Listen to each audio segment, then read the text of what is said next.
What's up YouTube, this is Jay from Encounter Wargaming, and today we're going to be building a sectional river for our jungle table, so stay tuned for that.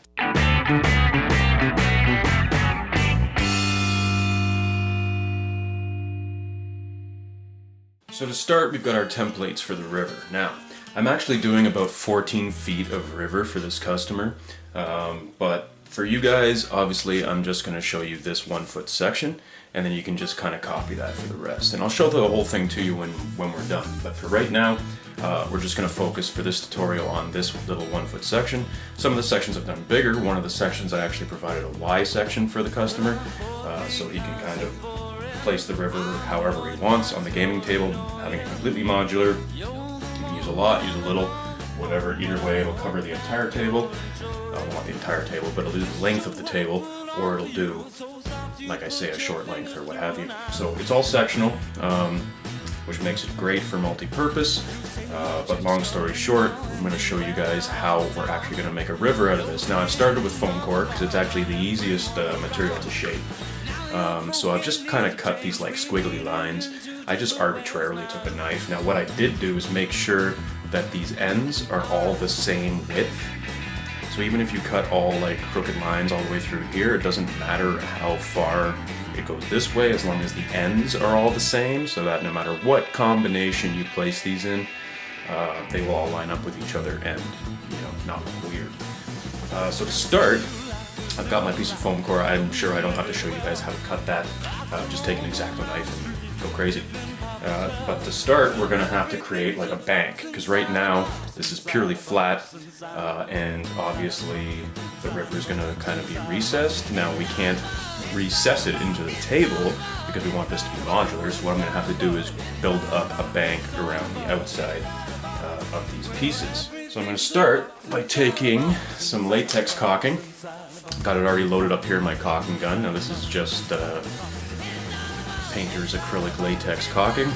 Super cheap, super easy, and all we're going to do here is just sort of create a bead along the edge. Now like I say, we want to build it up, so I'm going to start by just putting a bead on the very edge of this piece.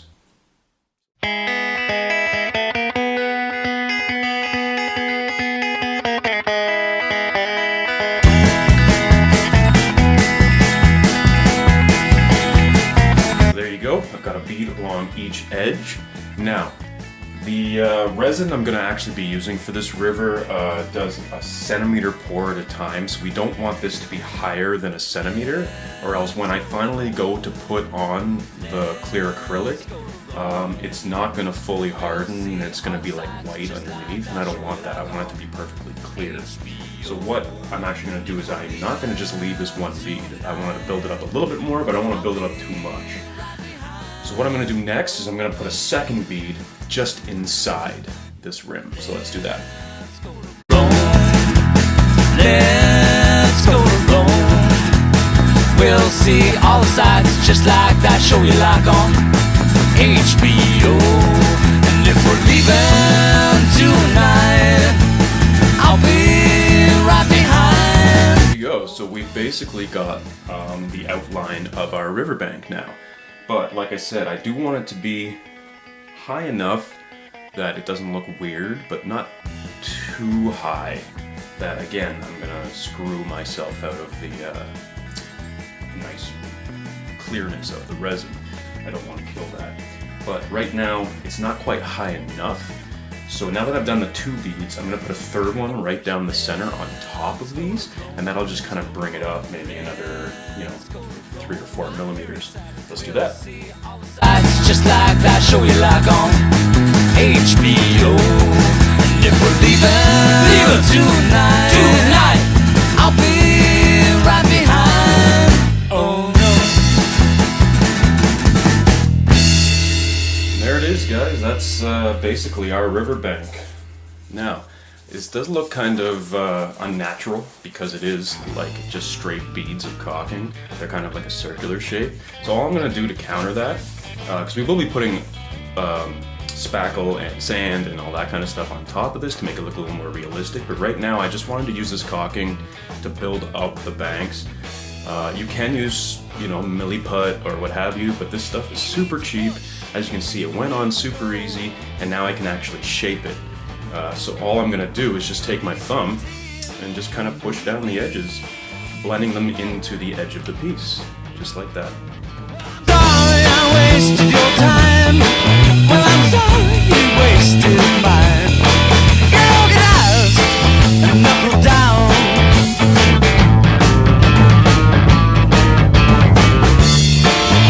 Done that on the outside, we also want to do that on the inside because we want this to kind of blend into the riverbed itself. So same thing, take your thumb or your index or whatever other fingers you want and just kind of work it in. Procrastinating is so easy, 'cause it's the little things that really please me.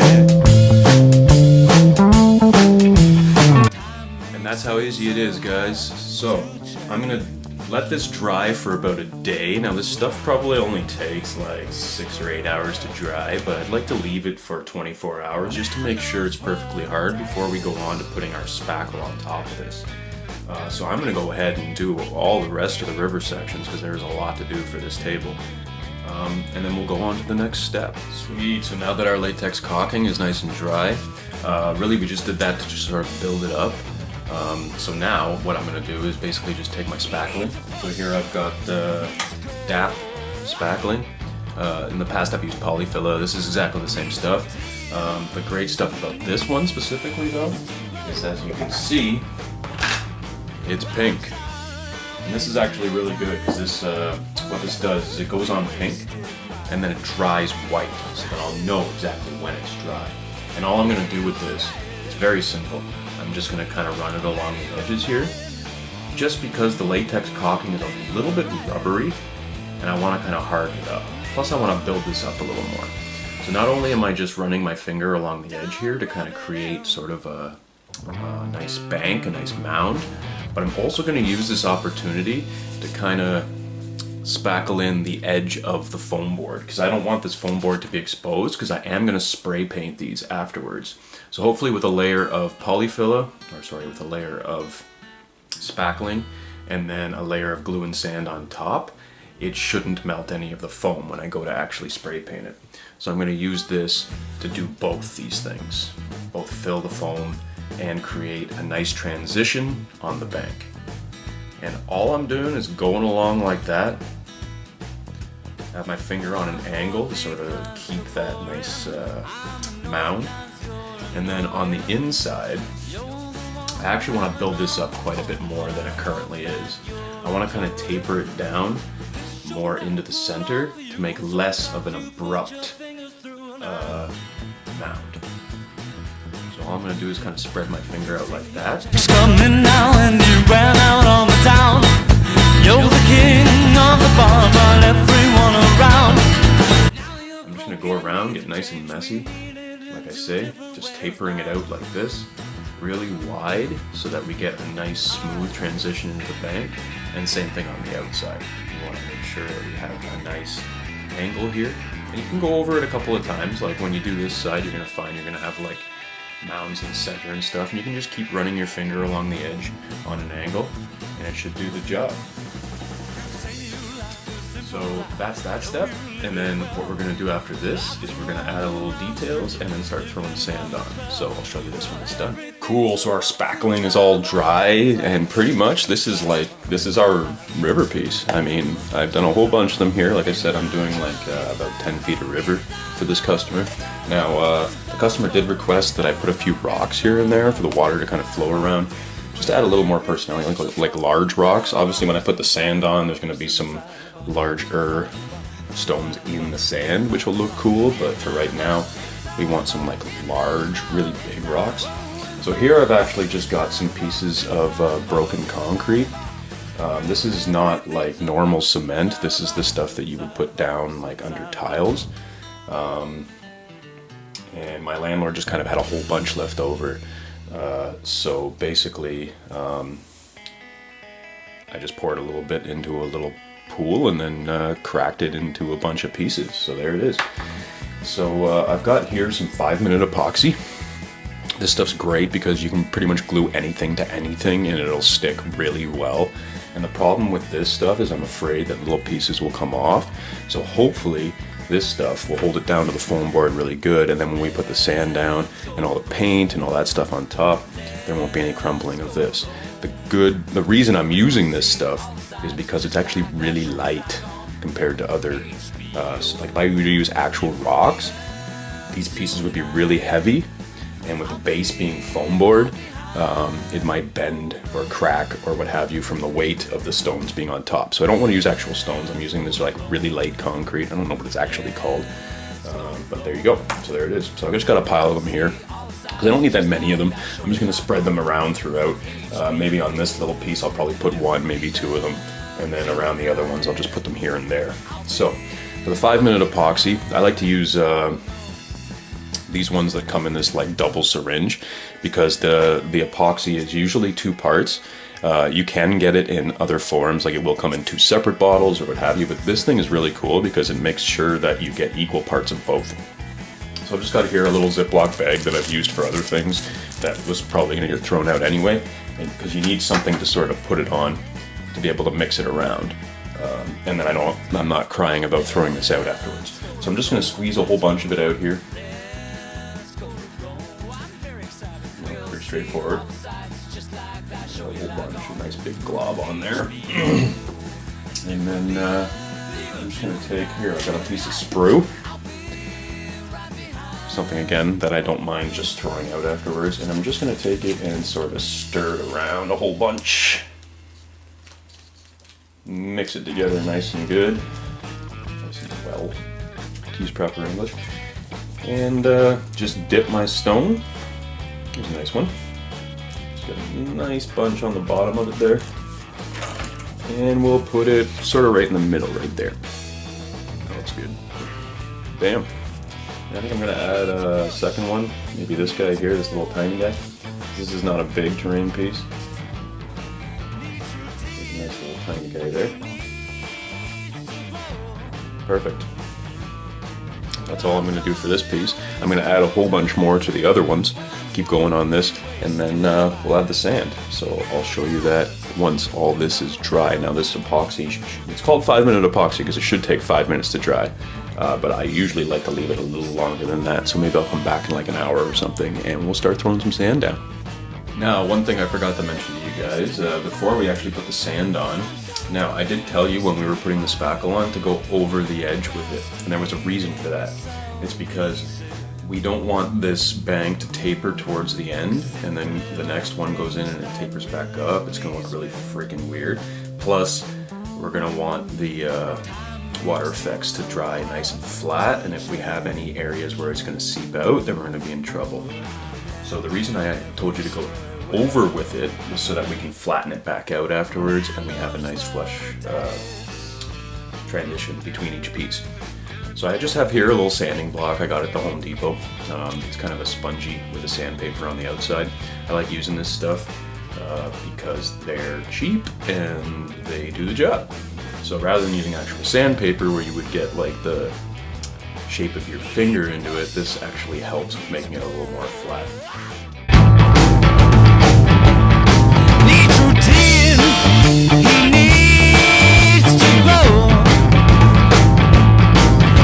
We might as well do this now while I'm waiting for the epoxy to dry, because I'll show you the next step. We're going to have to put some white glue onto this edge, so let's just keep sanding for now. Well, maybe we're right. Well, maybe we're right. Well, maybe we're right. Just a minute. And then I've got my tinfoil palette here. I like to use tinfoil as palettes. I'm sure I've discussed that in the past before, because like I said with the plastic bag, you can just throw it out afterwards, which is great. So I can make a gigantic mess with white glue and not worry about it. So that's the next step. I'm going to take some PVA glue. Just got some dollar store PVA glue here. Put a nice glob on my palette there. Take a brush that I am not worried about ruining. Got these beautiful dollar store brushes here. Pick up a pack of them, like a dozen of them for $1. And just take a little bit of this PVA and I'm just going to run it along the edge of the foam core, because like I said before, we're going to be spray painting these, and I don't want the actual foam to be exposed because the accelerant in spray paint has a tendency to melt polystyrene, which is what the foam is made of. Put a nice thick coat on there, and I want to do that now because later when I glue the sand on, I don't actually want any sand in this seam, or else it won't butt up against the other pieces very well. So don't worry about globbiness a little bit, guys. Just try and get a nice smooth coat on there, and make sure you get a nice thick coat because the foam will soak in the glue. And that's that. So I'm going to do the other side, I'm going to wait for these to dry, I'm going to sand and glue all the other pieces to our river, and then we'll put some sand on. Right, now I've gone ahead off camera and just glued down my sand on all the pieces. I don't think I have to do that for you guys, it's pretty straightforward. I mean, I just put PVA glue all over the entire thing, put playground sand down, and then what I've also done, just like I did on the trees, if you guys saw the last tree videos, I've taken my brown satin espresso that I used on the table, I'm now using it on the trees, I'm using it on the river. I'm trying to stay consistent so that the entire table ends up looking uniform. So I've spray painted it with that. That's why I told you guys to put the glue on the edges. So that way now when I've spray painted it, it's a nice flat edge. And there's no melting, no bubbling, no nothing. So now we get to get in the fun part, painting. So I've got here my Westport Gray craft paint. I don't have a lot of this left, but that's okay because I'm not going to need a lot. I'm only going to use this gray to paint the rocks. So just pull a little bit out here, get a little bit onto my palette. The reason I'm reaching into the bottle is because, like I say, it's getting pretty low and it's not going to pour out properly. So just a standard dry brush. I'm going to take my my larger brush here and just give these a good dry brush. A real thick dry brush, actually. Maybe even consider it an overbrush in a way. I want to make sure that this dark brown still shows through because I want it to sort of stay consistent with the rest of the piece, but at the same time I want these rocks to be almost fully gray, just so they stand out from the rest of the sand and dirt.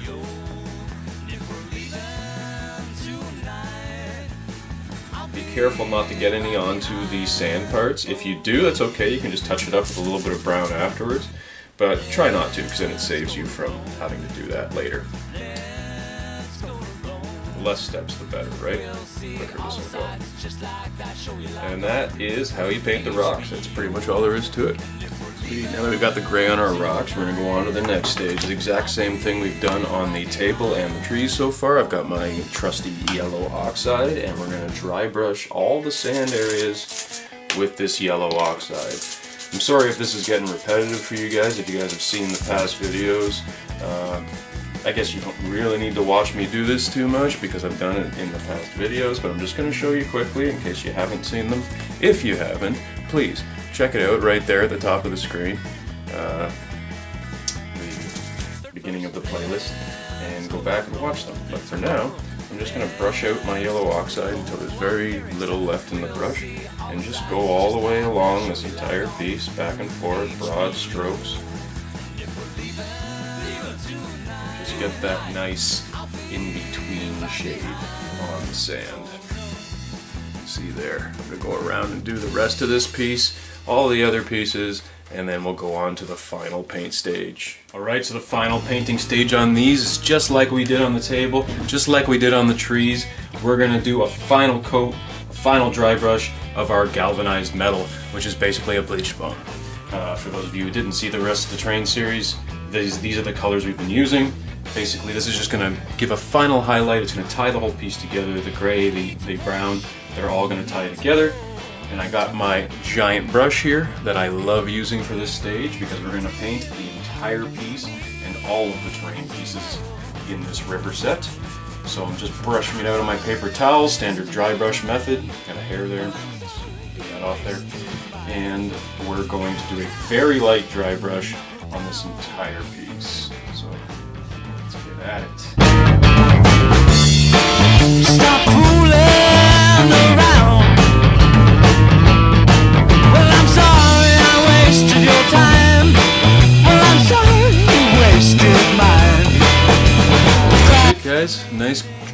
light dry brush, no problem. And the next step, we're gonna add river foliage.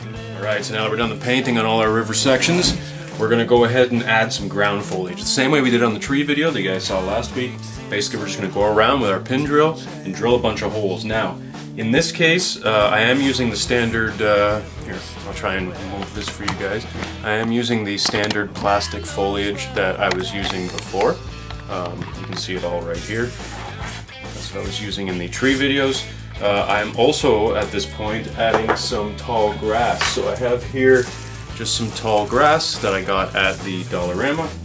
And all I'm going to do is just cut some strips off it. So I'm going to grab a bunch of long pieces, cut them with my hobby clippers. There you go. And then take these pieces and just kind of chop them into small, maybe about 1 inch, 3/4 of an inch long. Alright, so now that we've got all our grass and everything cut, basically we want to take our pin drill and just like before, we're going to drill a bunch of holes wherever I'd like them. Now, I've kind of decided that I want the tall grass kind of in the areas that are sort of cupped in like this. I don't want it in the areas that are going like this. I don't know why I've decided that, it's just looked right to me. So I'm going to take my pin drill in this area here and I'm just going to start drilling. Now, with this specific grass I'm using, it's actually really wide, much wider than the drill bit I have in my pin drill. So what I'm basically doing is once I put it in, I'm just kind of like reaming it around like this, just to make the top of the hole bigger. For the plants, they're actually pretty much the same size as my drill bit. So if I want a tree right here, let's say, I'm going to just drill a straight line right down through. No problem. And I'm just going to go around the whole piece and do that.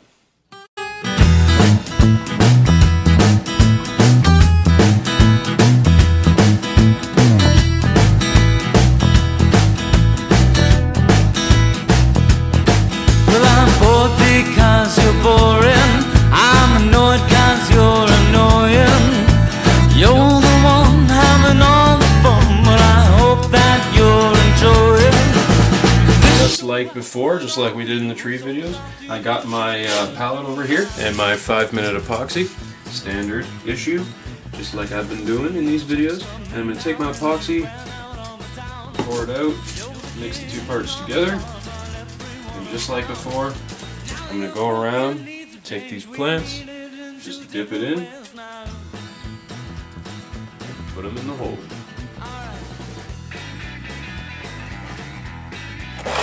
Literally that simple, guys. I'm going to go around and do the whole thing, and then we'll check it out when it's done.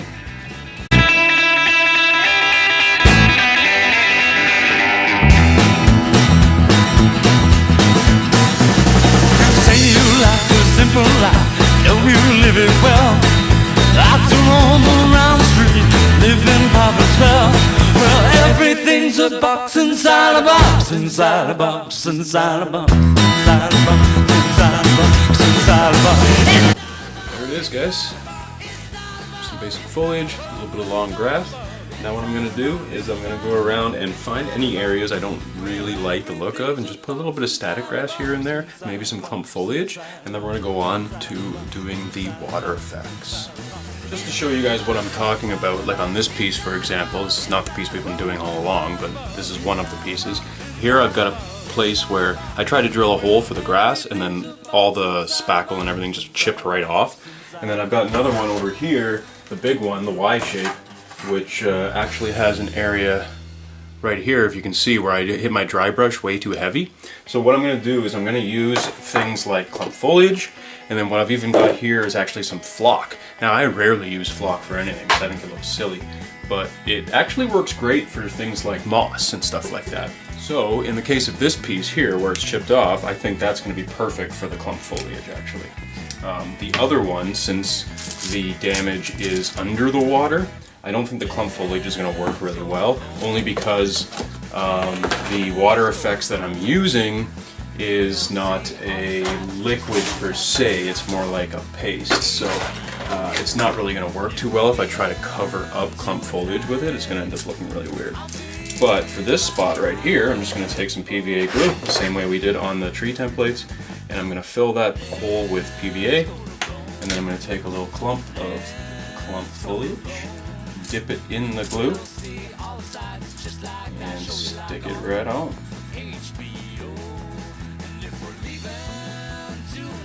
This stuff can be a little fiddly sometimes, guys, so be patient with it.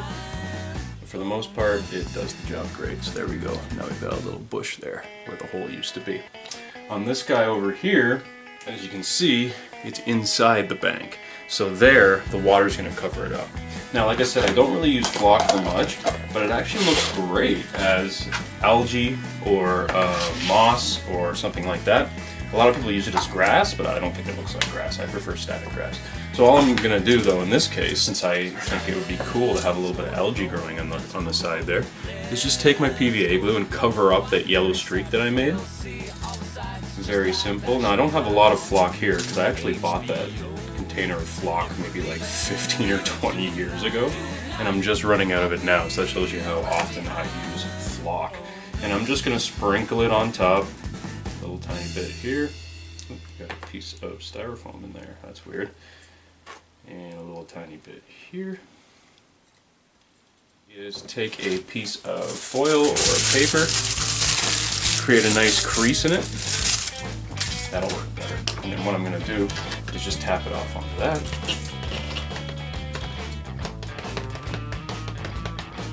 Perfect. There you go. Problem solved. So I'm going to go around the other pieces, and any areas like that where there's damage, I am going to basically cover in either this flock or in the clump foliage. If I want to, maybe some static grass, and then we'll go on to the water effects. Alright, so now that our epoxy's all dry, our white glue's all dry, everything's set, everything's good, we're going to go on to the water effects. So originally I was going to use the easy pour stuff, that's why I taped off the edges here, which would normally just pour in and then just like level itself out. After talking to the customer a little bit, we've decided that we want to make the river flowing, like make it look like it's actually moving. So instead I've got this water effects for waterfalls, I believe. So basically this, instead of being like a liquid, it's more of like a paste or like a caulking type consistency. And then what I'm going to do is just spread it through with my finger and make it look like waves, which is super easy. This stuff don't come cheap though, so you know, use it sparingly. And I guess I'll just get to it and show you guys what I'm talking about. Basically, as you can see when you pour it on, see that? It's basically like a caulking, right? Or like a crack filler or whatever kind of consistency. It's a lot thicker than the other stuff. And then more or less all you're doing is taking your index finger or your thumb or what have you and just kind of spreading it around. I like to spread it towards the outside of the river at first, just to get it everywhere. He needs to grow.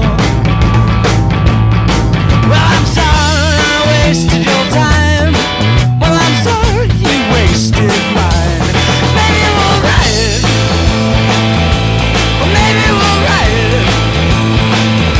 Well, maybe we'll ride. Well, maybe we'll ride. Well, maybe we'll ride. Down Robert Elm.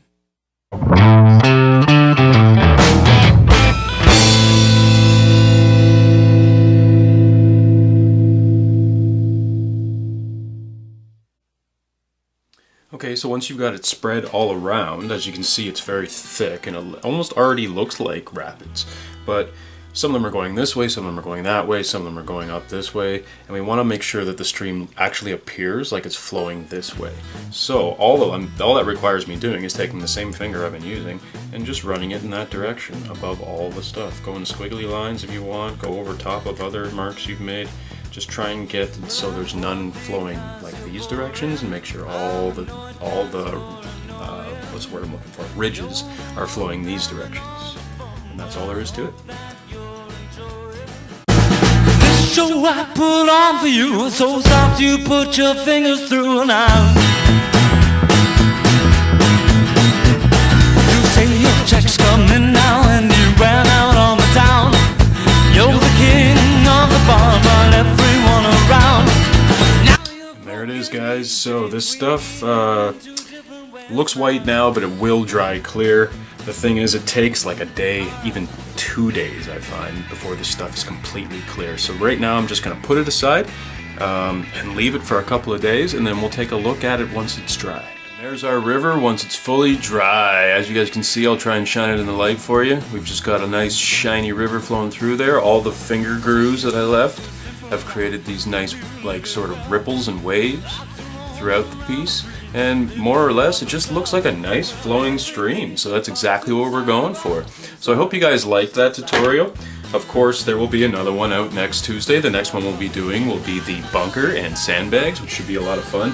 And then the final episode in this terrain series is going to be Patreon only, in which case I will be doing a swamp. So if you want to see how I'm going to do the swamp for this jungle table, then please go down to the description below, check out our Patreon page. For as little as $1 a video, not only do you get access to the final videos of all of these series that we do, whether it be campaigns or terrain series.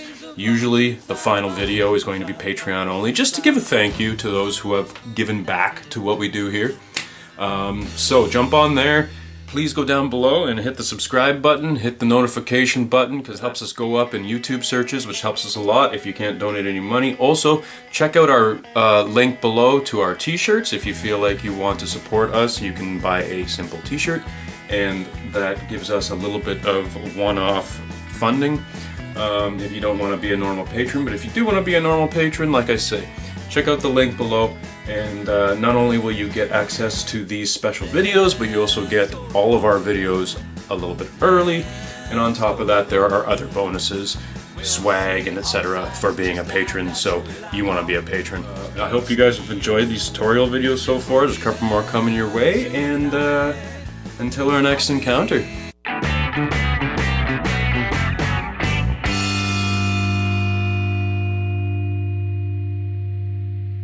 Like a monkey in a rocket on its way back home. Okay.